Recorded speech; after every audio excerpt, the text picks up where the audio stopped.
नमस्कार साथियों, SS education India में आपका स्वागत है। हिंदी साहित्य की प्रश्नोत्तर श्रृंखला में हम आज आगे बढ़ते हैं और आज आगे के प्रश्नों को देखते हैं। तो आज की हमारे प्रश्न है, निम्नलिखित में से किस रचना में कड़वक शैली का प्रयोग नहीं हुआ है? तो देखिए, जो पाहुड़ दोहा रचना है इसमें कड़वक शैली का प्रयोग नहीं हुआ है, जबकि जम्बूस्वामी चरिऊ, पवन चरिऊ और महापुराण इन सभी में कड़वक शैली का प्रयोग हुआ है।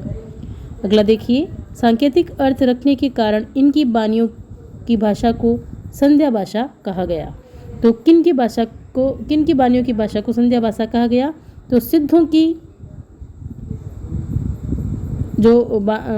की जो बानियाँ हैं उनकी भाषा को संध्या भाषा कहा गया है। और सिद्ध साहित्य का जो प्रथम कवि है वो है सरप्पा को माना जाता है, और सरप्पा को सरोज वज्र और राहुल भद्र के नाम से भी जाना जाता है। और सिद्धों में सबसे पुराने हैं सरहपाद। अगला प्रश्न देखिए, आदिकाल के किस कवि की भाषा हिंदी के वर्तमान रूप के सर्वाधिक निकट है? तो जो अमीर खुसरो है इनकी भाषा हिंदी के वर्तमान रूप के सर्वाधिक निकट है। इनके देखो अन्य ऑप्शन जो दिए हैं उनमें देखते हैं, जो मुल्ला दाऊद है, मुल्ला दाऊद ने अवधी भाषा में चौपाई दोहा छंद में अवधी भाषा में और चौपाई दोहा छंद में चंदायन नामक कृति की रचना की थी। और मुल्ला दाऊद को रामकुमार वर्मा ने सूफी धारा का प्रथम कवि माना है। और जो डॉक्टर माता प्रसाद गुप्त है, इन्होंने चंदायन को लोर कहा या लोर कथा के नाम से अभिहित किया है। और चंद्रबरदाई की कृति पृथ्वीराज रासो, विद्यापति की कृति कीर्तिलता और कीर्तिपता का अधयमान की कृति संदेश रासक है। ये इनकी रचनाओं के नाम है।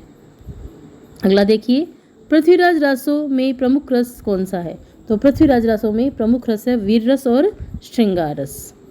और यह चंद्रबरदाई की रचना है और इसमें कुल 68 छंदों का प्रयोग किया गया है। और पृथ्वीराज रासो की जो रचना है वो सुख सुखी संवाद के रूप में हुई है। और आचार्य रामचंद्र शुक्ल ने चंद्रबरदाई को हिंदी का प्रथम महाकवि और पृथ्वीराज रासो को हिंदी का प्रथम महाकाव्य माना है। अगला प्रश्न देखिए, राहुल सांकृत्याय ने हिंदी का पहला कवि किसे माना है? तो राहुल सांकृत्याय ने हिंदी का पहला कवि माना है सरहपाद को। और सरहपाद को राहुल भद्र भी कहा जाता है। और जो सरहपाद है इनके ग्रंथ का नाम है दोहा कोश। और आचार्य रामचंद्र शुक्ल ने चंद्रबरदाई को हिंदी का प्रथम महाकवि माना। और जो रामकुमार वर्मा है इन्होंने स्वयंभू को हिंदी का प्रथम महाकवि माना है, जबकि जो शिव सिंह सेंगर है इन्होंने पुष्पदंत को हिंदी का प्रथम महाकवि माना है। अगला प्रश्न देखिए, सिद्धों की बानियों को हिंदी काव्य धारा के नाम से किसने संग्रहित किया? तो सिद्धों की बानियों को हिंदी काव्य धारा के नाम से महापंडित राहुल सांकृत्याय ने संग्रहित किया। अगला प्रश्न देखिए, आदिकाल के कवि सरहपाद की काव्य परंपरा में विकसित नाथ पंथ के हठयोग का पल्लवन आगे चलकर इनमें से किस कवि में हुआ? तो जो आदिकाल का कवि है सरहपाद, उनकी काव्य परंपरा में जो नाथ पंथ का हठयोग है उसका पल्लवन यानी उसका विस्तार आगे चलकर किस कवि में हुआ? तो ये हुआ था कबीर में। कबीर में नाथ पंथ के हठयोग का प्रभाव देखने को मिलता है। अगला प्रश्न है, बौद्ध धर्म के सिद्धांतों में देश की बदलती हुई परिस्थितियों ने जिन नवीन भावनाओं की सृष्टि की उन्हीं के परिणाम स्वरूप सिद्ध साहित्य की रूपरेखा तैयार हुई। सिद्ध साहित्य के प्रादुर्भाव विषयक यह कथन इनमें से किसका है? तो सिद्ध साहित्य के प्रादुर्भाव के विषय में यह कथन किसने कहा था? तो यह कहा था रामकुमार वर्मा ने। इन्होंने कहा कि बौद्ध धर्म के सिद्धांतों में देश की बदलती हुई परिस्थितियों में जिन नवीन भावनाओं की सृष्टि की उन्हीं के परिणाम स्वरूप सिद्ध साहित्य की रूपरेखा तैयार हुई। अगला प्रश्न है, नागरी प्रचारणी सभा से प्रकाशित पृथ्वीराज रासो के संस्करण को प्रामाणिक मानने वाले विद्वान इनमें से कौन है?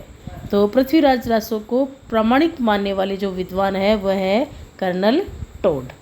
देखिए, जो पृथ्वीराज रासो है जो नागरी प्रचारणी सभा काशी से प्रकाशित हुआ था उसको प्रामाणिक, अर्ध प्रामाणिक और अप्रामाणिक मानने वाले विद्वानों में अलग अलग विद्वानों ने इसको अलग अलग माना है। किन्हीं ने प्रामाणिक माना है, किन्हीं विद्वानों ने अप्रामाणिक माना और किन्हीं ने अर्ध प्रामाणिक। तो देखिए, प्रामाणिक मानने वाले जो विद्वान है वो है श्याम सुंदर दास, मिश्र बंधु, मोहनलाल विष्णुलाल पांड्या और कर्नल टोड। जबकि जो अप्रमाणिक मानने वाले विद्वान हैं वे हैं आचार्य रामचंद्र शुक्ल, कविराज श्यामल दास, गौरी शंकर हीराचंद ओझा, वुलर और मुरारीदान और देवी प्रसाद। और अर्ध प्रमाणिक मानने वाले हैं आचार्य हजारी प्रसाद द्विवेदी, डॉक्टर दशरथ ओझा, डॉक्टर सुनीति कुमार चटर्जी और मुनि जिन विजय। अगला हमारा प्रश्न है, भरतेश्वर बाहुबली रास इनमें से किस काव्य धारा का ग्रंथ है? जो भरतेश्वर बाहुबली रास है ये जैन साहित्य धारा का ग्रंथ है और उसके लेखक है शालिभद्र सूरी। और शालिभद्र सूरी को हिंदी का प्रथम कवि माना था गणपति चंद्र गुप्त ने। अगला प्रश्न देखिए, निम्नलिखित में से कौन सी रचना शिलांकित है? यानी इनमें से कौन सी ऐसी रचना जो शिला पर अंकित है? तो ये है राउलवेल। यह जो रचना है वो शिलांकित है और यह रोड़ा नामक कवि की रचना है और इसकी रचना 10वीं-11वीं शताब्दी में हुई थी और ये गद्य पद्य मिश्रित चंपू काव्य है। चंपू काव्य जिसमें गद्य और पद्य दोनों हो। अगला देखिए, आदिकालीन साहित्य से संबंधित इनमें से कौन सा कथन सही नहीं है? दोहा आदिकालीन अपभ्रंश साहित्य का प्रमुख छंद है। दोहा कोशों और चर्या गीतों की भाषा शैली में कोई अंतर नहीं है। चर्यापद एक प्रकार के गीत होते हैं जो सामान्यतः अनुष्ठान के समय गाए जाते हैं और आदिकालीन बौद्ध सिद्धों ने दोहा कोशों के साथ साथ चर्यापदों की रचना भी की।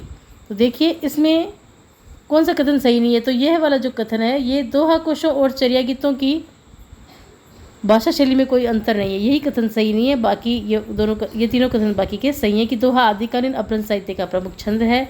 चर्यापद एक प्रकार के गीत होते हैं जो सामान्यतः अनुष्ठान के समय गाए जाते हैं और आदिकालीन बौद्ध सिद्धों ने दोहा कोशों के साथ साथ चर्यापदों की भी रचना की, ये कथन सही है। अगला देखिए, रचना और रचनाकारों की दृष्टि से कौन सा विकल्प सुमेलित नहीं है? प्रबंध चिंतामणि विनय चंद्र सूरी की, यही सुमेलित नहीं है। प्रबंध चिंतामणि जो रचना है वो है मेरुतुंग की, पाहुड़ दोहा है राम सिंह की, नेमिनाथ चरिवध हरिभद्र सूरी की और भविष्यत कहा है धनपाल की। अगला प्रश्न देखिए, जसहर चरित्र के लेखक है? तो जसहर चरित्र के लेखक है पुष्पदंत और पुष्पदंत की अन्य रचनाएं हैं महापुराण, नई कुमार चरिव और जो महापुराण है उसमें 63 महापुरुषों के जीवन चरित्र वर्णित है और पुष्पदंत को हिंदी का भवभूति कहा जाता है। अगला प्रश्न है, दब्ब सहाव पयास नामक अपभ्रंश में लिखित ग्रंथ की रचना किसने की? तो इस ग्रंथ की रचना की थी आचार्य देवसेन ने। और देवसेन की एक अन्य रचना है श्रावकाचार जो इन्होंने लिखी थी 933 ईस्वी में। श्रावकाचार में 250 दोहों में श्रावक धर्म का प्रतिपादन किया गया है और देवसेन के अन्य ग्रंथ हैं नए चक्र, दर्शन शास्त्र, भाव संग्रह, तत्वसार आदि। और कवि जो आस्कू है इनकी रचना है चंदनबाला रास, शालिभद्र सूरी की रचना है भरतेश्वर बाहुबली रास और जिन धर्म सूरी की रचना है स्थूलीभद्र रास। अगला प्रश्न है, संदेश रासक किस प्रकार का काव्य है? प्रबंध काव्य, खंड काव्य, महाकाव्य या मुक्तक काव्य? तो जो संदेश रासक है यह खंड काव्य है। अगला देखिए,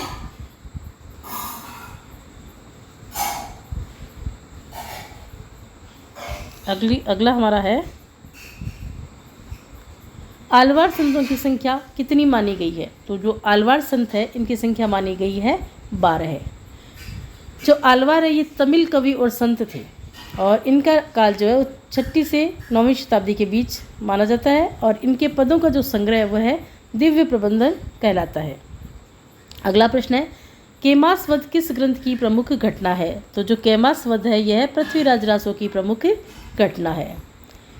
अन्य रचनाएं देखिए, बिसलदेव रासो नरपति नालय की रचना है, खुमान रासो दलपत विजय की रचना है और परमाल रासो जगनिक की रचना है। अगला प्रश्न है, अपभ्रंश भाषा में लिखित रामचरित्र कौन सा है? तो अपभ्रंश भाषा में लिखित जो रामचरित्र वो है पौमचरिव और पौमचरिव की रचना की थी स्वयंभू ने और स्वयंभू की अन्य रचनाएं हैं ऋठनेमी चरिव और स्वयंभू छंद। अगला देखिए, पृथ्वीराज रासो की भाषा क्या है?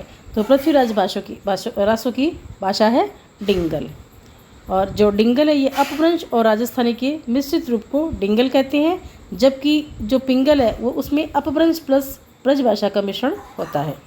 अगला प्रश्न है, निम्नलिखित में से कौन सी रचना अपभ्रंश के प्रभाव से मुक्त हिंदी की रचना मानी जाती है? तो जो बिसलदेव रासो है इसको अपभ्रंश के प्रभाव से मुक्त हिंदी की रचना मानी जाती है।